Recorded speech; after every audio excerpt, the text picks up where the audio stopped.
não parar, não precipitar e não retroceder. Então dizer para esse cara, sabe quando nós vamos parar? Nunca. Nunca na sua porca vida. Né?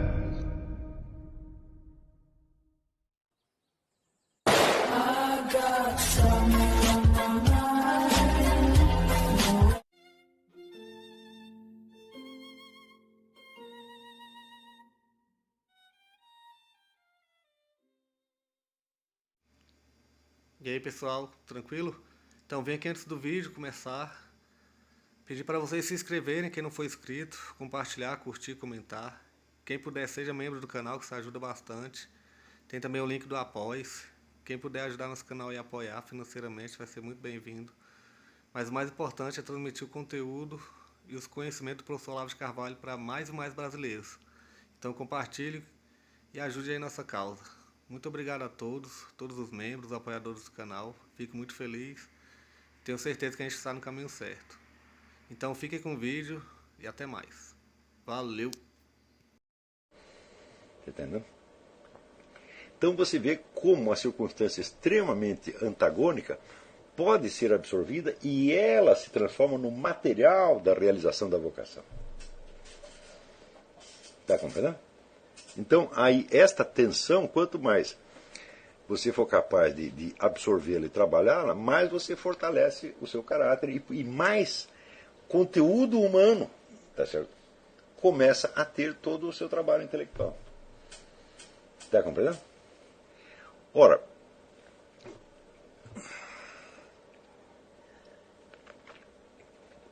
com o tempo, vocês vão observar, isso aqui é um dado de experiência que eu comprovei inúmeras vezes. Você vai ver que o valor e a importância das grandes obras da inteligência humana, tá certo? Vem sobretudo desta densidade da experiência humana que está colocada ali, dessa densidade e dessa realidade da experiência humana que está colocada ali. E não tanto da amplitude dos estudos abrangidos. Os estudos só valem, tá certo? Se você for capaz de, por trás daquilo que você lê e estuda, você absorver a experiência humana do outro. Mas como é que você vai absorver a experiência humana do outro se você não tem sequer a sua própria? Se você se preserva da experiência humana, tá certo? Se você se esconde embaixo da saia da mamãe ou da mesada paga pelo papai, não é possível realmente isso. Tá entendendo? Então, e note bem, isso não tem nada a ver com a quantidade de dinheiro que você tem.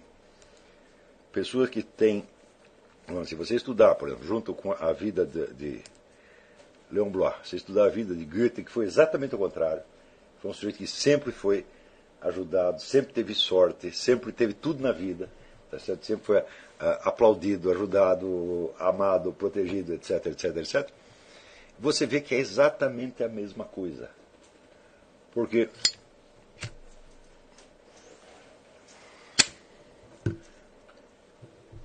Goethe, ao longo da vida, desempenhou vários cargos administrativos, políticos, etc, etc, aos quais ele era solicitado. E que ele encarava aquilo como uma obrigação para o aprimoramento do seu caráter.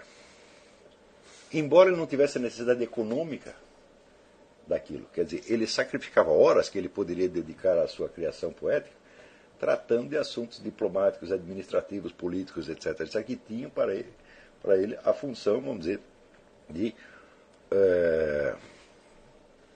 uma espécie de dever cívico. E realmente ele se sobrecarregava de tarefas. Quer dizer, as dificuldades que não o procuraram, ele as procurou porque ele as aceitou como um dever, cujo cumprimento fortalecia o seu caráter e dava densidade ao que ele estava fazendo. Então você pega o pobre e o rico, né? o infeliz e o afortunado, tá certo?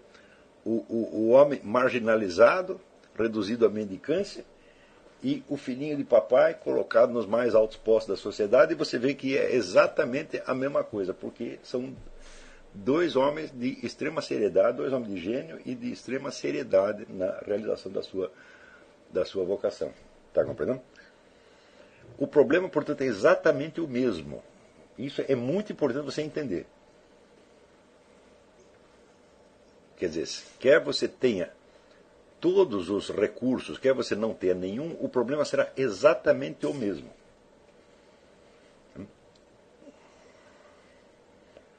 Então, esse é o terceiro bloco. Estou repetindo. Primeiro bloco, adestramento do imaginário. Segundo bloco, enriquecimento e apropriação da linguagem. Terceiro bloco, o senso do ideal e o adestramento da autoconsciência. Claro que ao longo de todo este trajeto que nós estamos falando, a coisa mais importante é você, a cada momento, admitir qual é a situação real, qual é a equação que você está vivendo, e você ser capaz de declarar, tá certo, para si mesmo e para Deus o que está acontecendo e qual é o problema. Tá certo? Note bem que, qualquer que seja a circunstância, a maior parte das dificuldades não vem do mundo externo jamais. Isso é impossível. Tá certo? A maior parte das dificuldades vem dos nossos próprios antagonismos internos e dos nossos próprios vícios, fraquezas, defeitos, etc, etc, etc. Elas vêm, sobretudo, de uma fonte, vamos dizer, aonde você menos espera. Às vezes as pessoas, essa mesma semana eu recebi várias cartas sobre essa questão do autoconhecimento. Eu digo, bom, mas isso aí é uma armadilha. Esse negócio de autoconhecimento é uma armadilha, isso é uma ratoeira. Por quê? As pessoas, quando elas falam autoconhecimento, às vezes elas querem se desenhar a si próprias como um personagem e saber quem elas são. Saber quem elas são, como elas sabem quem foi Napoleão Bonaparte, ou quem foi Júlio César, ou quem foi Goethe, ou quem foi Shakespeare. Ou seja, querem uma imagem. Né? Então, a luta pela autoimagem, presta atenção, é o contrário do que eu estou entendendo como autoconhecimento. A autoimagem é uma armadilha. Porque quando você cria a autoimagem, você cria um padrão de autojulgamento e você cria um discurso de acusação e defesa, tá certo? Baseado nas qualidades que você desejaria ter e nos defeitos que você acha que tem.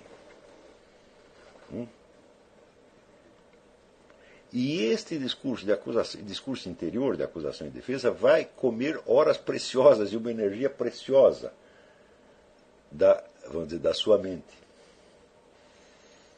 Quer dizer, você tentando saber quem você é, tá certo?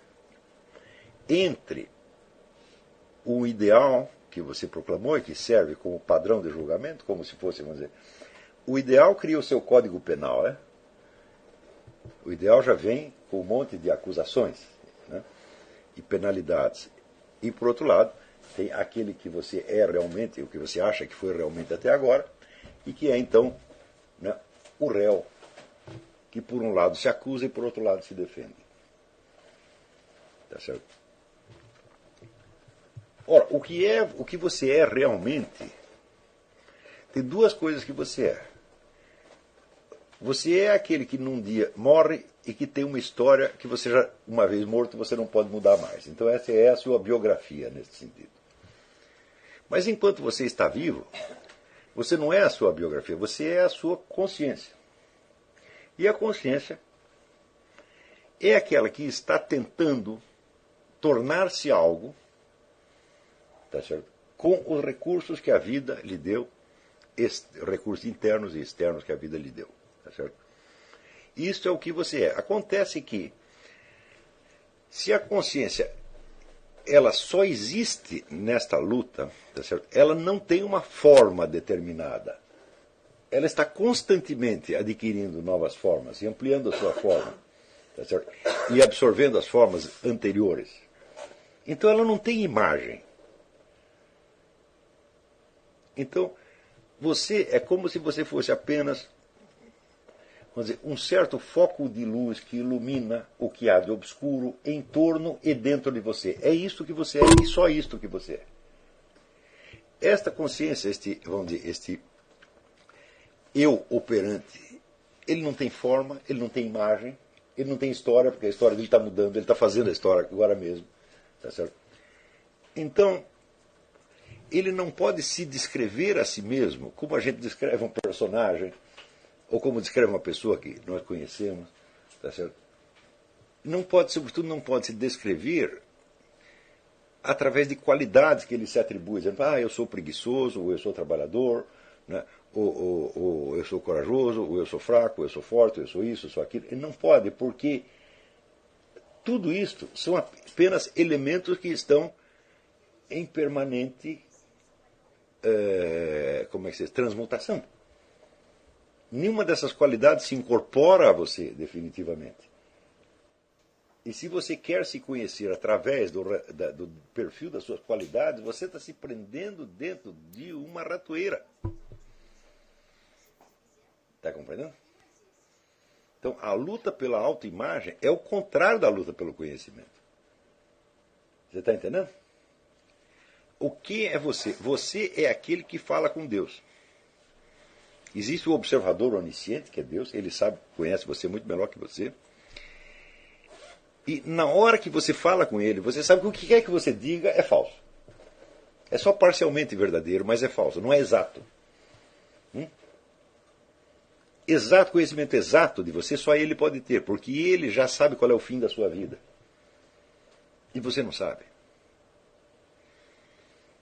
Está compreendendo? Então ele pode dizer, você é preguiçoso, ou você é ladrão, ou você é isto, ou você é viado, você é não sei o quê. Ele pode dizer, você não pode.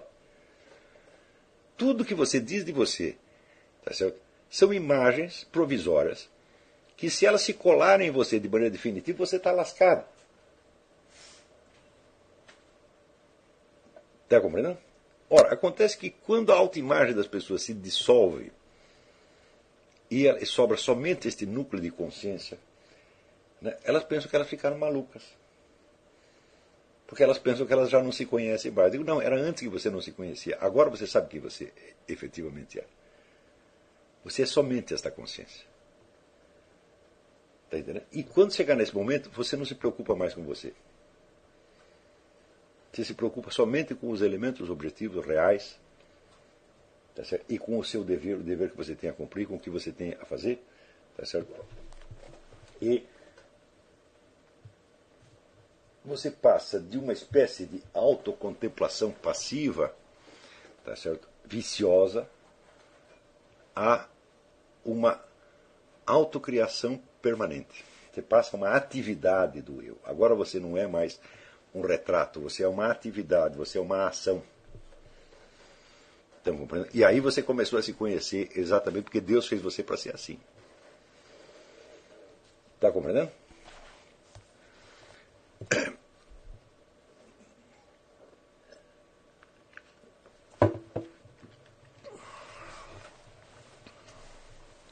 Então, aí...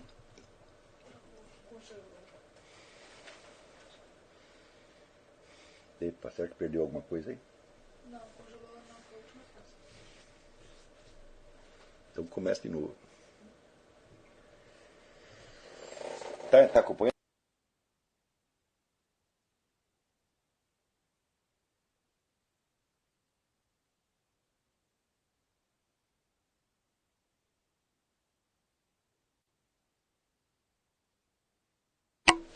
Então, vamos continuar. Aí teve um probleminha técnico.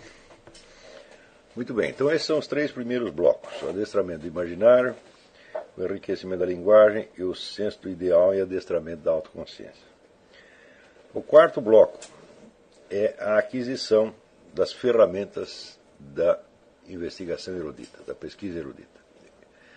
Tá certo?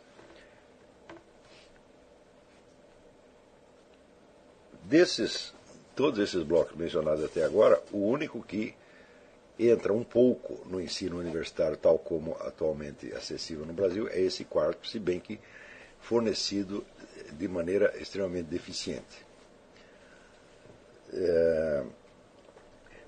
Este 4º é evidentemente um instrumento necessário para você adquirir a documentação das questões que lhe interessam, como foi mencionado no livro, no artigo Quem é Filósofo e Quem Não É.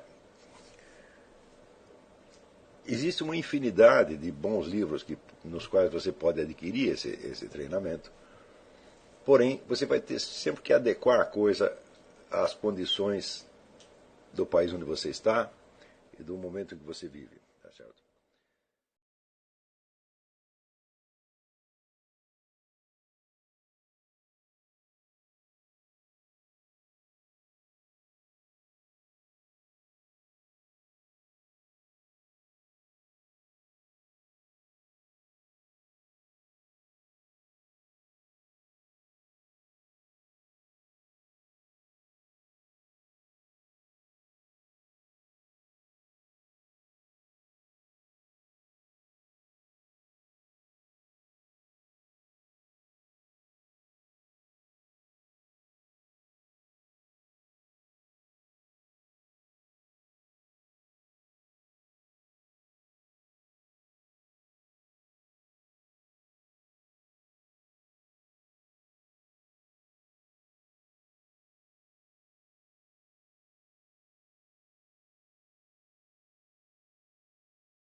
Chegamos a mais um final de uma aula, de um vídeo. Espero que tenham gostado. Quem não se inscreveu ainda, se inscreva, compartilhe, comente. Ajude o nosso canal, apoie, seja membro. E ajude o nosso canal a chegar a cada dia a mais brasileiros que precisam muito do conhecimento do professor Olavo de Carvalho. Então é isso aí, fique com Deus, até o próximo. Valeu! Então é isso aí, pessoal. Que é o nosso canal. Que são alguns livros que eu já li. A maioria foi doação, mas alguns eu adquiri, professor Olavo de Carvalho. Alguns livros se perderam aí que eu emprestei. Professor Alexandre Costa. A Bíblia Sagrada. 10 lições sobre Karl Marx. Indico a não ler esse livro, que é muito ruim mesmo. Alguns pensadores aqui que realmente, como o professor Olavo de Carvalho disse, não são pensadores. Valeu, tamo junto aí. Apoie nosso canal, seja membro.